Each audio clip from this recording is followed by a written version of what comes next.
Hi, this is Carly113, and I know it's been a while, but I'm here, I guess, reviewing chapter 463. Now, before I want to go into that, I was just gonna go over what's been going on for the past several chapters since 451. There's basically been a lot of talk and a lot of setting up battle plans. Um, like the last chapter was kind of neat. Like we had some battles, but I thought they were kind of weak battles because they were done in like 2 chapters. Like when Urza was fighting Azir, um, I thought it was kind of lame because it was done pretty quick. And I was kind of upset at the end. Like I was kind of bummed out because where she was saved by Jupiter Cannon, because I kind of wanted that to be Jalel saving her. I really want to see them again, and I really want to see Gildarts again. I'm not sure when he's going to show up, or if he's going to show up, but he should. They all should show up, especially for this battle. Anyhow, it was kind of like, when it came to that last part where Urza's like, Natsu caught Urza, and I was kind of like, oh wow, that's a Natsu moment. I mean, I still think that Natsu and Lucy is probably going to wind up the case, but it just seems there's been a lot of Natsu and Urza lately, which is kind of weird because I just think they don't seem to fit together. But might be just they've got a special relationship or whatever. Anyways, now aside from that, last chapter we had the people doing their battles, and I was kind of disappointed when Mavis at the end of the chapter when they beat Azir and Brandish was taken down. And everybody like, well, that sucks. These guys aren't as good as they seem. I'm thinking, Zeref has been alive for 400 years. He's fought hundreds of battles. I really don't think he would have sent in like his strongest people.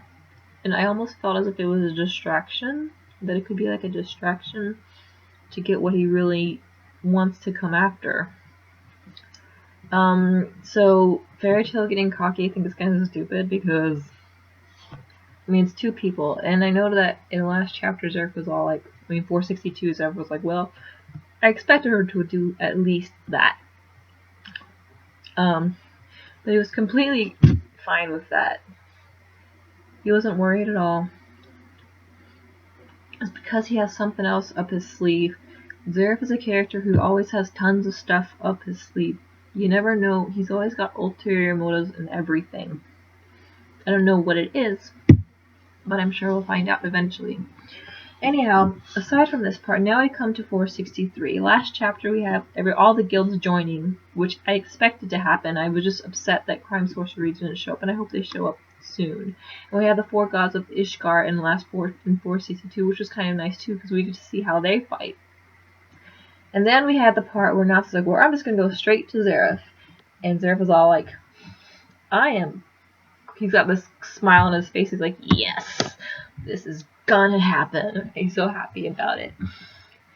And it's funny at the end where they're like, they killed 2 people. And Zeref's like, no, they didn't kill anybody. And that's what their weakness is. So he's going to exploit that weakness in some way. And I think that was hinted at in this chapter, where Brandish is like, it was last chapter too, where Brandish is like, you have 1 chance to kill me. Hurry up and do it, because it's not going to be easy. And then we have Marin showing up, and then he's like, and that's where the distraction comes in. Marin's power is kind of crazy because he can stop everybody else from fighting. So he can go in there, get Brandish, and even Luminous Story, probably with a lot of ease. But I'm excited to see what's going to happen there. Now, moving on to this chapter. Last chapter was pretty good, how it had some of that setup. This chapter was really good. I liked at the beginning where everybody's like, why is Natsu doing this? He's gonna do it by himself? And Urza's like, well, and Gray's like, well, dang, we gotta go stop him. And then Urza's like, don't you believe in him? And she's like, you've seen how he fought up to now. Don't you believe in him? And I think that's a really good point, because he always seems to come up a winner. But then, people are all like, you don't have enough faith in him. And then Gray's all like, I have faith in him, but I'm just worried about him. And I think that's really sweet, because you see a little bit of that bro, whatever it is he called it. broship that they have going on. You know, and that's really neat. Anyhow, after that, we have this part where, and everybody's all scared, like, Grace almost worried about Natsu. I'm like, how can that be? We're all like, he's always cared about him. They've always had this brotherly love thing going on. It's just so funny that he's all embarrassed about it. He's not used to showing his weakness or his softer side, and it's kind of nice that you get to see a little bit more of it as this series goes on.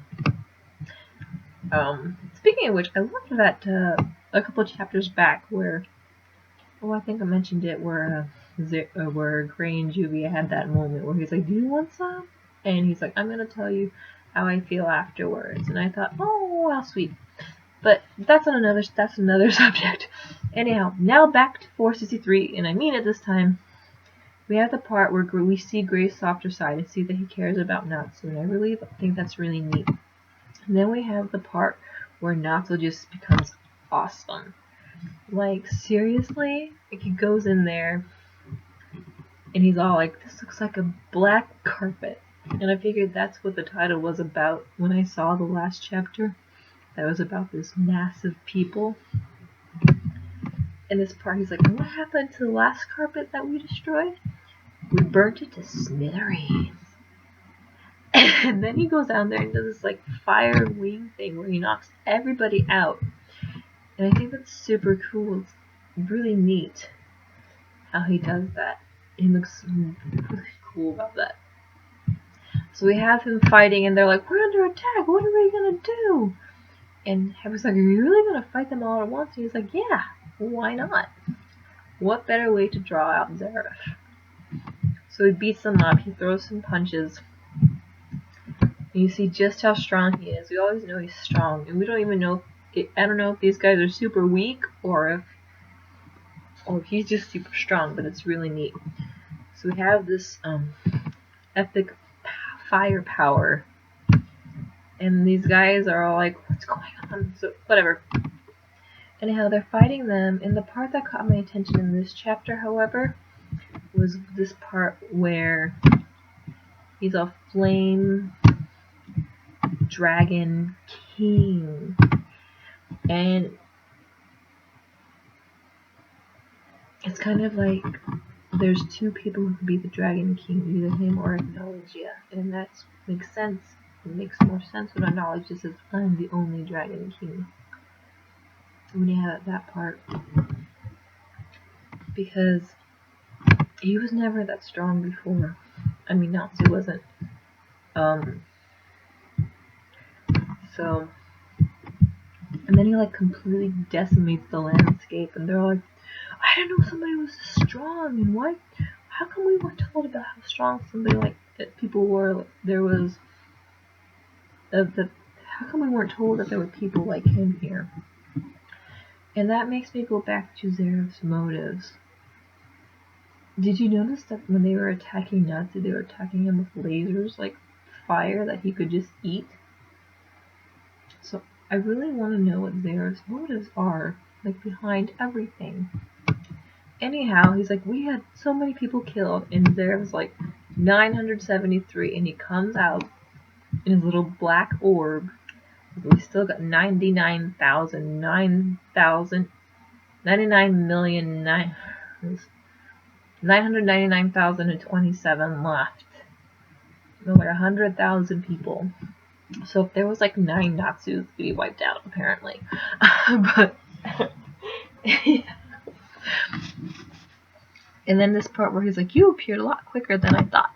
And he's like, well, I just couldn't wait to come and see you. And I like it where Natsu's like, I thought it would take a lot more than you to come out and play. He's like, well, I just couldn't wait to see you. And then he's all like, thanks for this lovely reunion. Sorry for the fuzzy reunion, but you're about to go down. And it ends right there. And I think that's a really awesome chapter, an awesome ending to the chapter. And we get to see Natsu pulling out his bandages, so maybe we'll finally get to see what's underneath those. Now, As far as the next chapter, I don't think it's going to be all Natsu and Zeref. I think it's going to be kind of like a Tartarus where we have different battles intertwining into one another. And I don't think Natsu's arm trick, whatever his ace in the hole is gonna work. It might do something, but I don't think it's really gonna work against Zeref.